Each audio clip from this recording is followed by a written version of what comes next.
বাড়ির সবাই মিলে গঙ্গা স্নানে। তা চলো, এটা একটা আলাদা অনুভূতি, আলাদা আনন্দ। এই আনন্দের ভাগ হবে না। তা দেখো সবাই অলরেডি দাঁড়িয়ে রয়েছে, আমি অনেকক্ষণ ধরেই রেডি রয়েছি, কিন্তু সবার জন্য অপেক্ষা করছিলাম। তা চলো যাওয়া যাক। তাড়াতাড়ি আয়, টোটো এসে গেছে।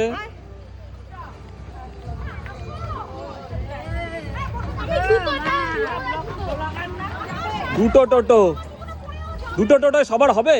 কজন আছে কজন? গত বছরের আগের বছরে আমি বসে গেছি, অন্য গাড়ি পার্টি 3 গাড়ি ডেকে নিয়ে।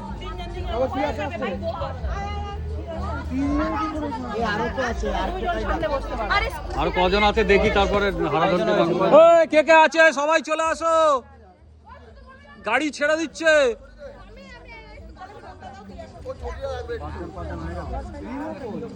আরেকজন আসছে। চলো আমি যাচ্ছি তো।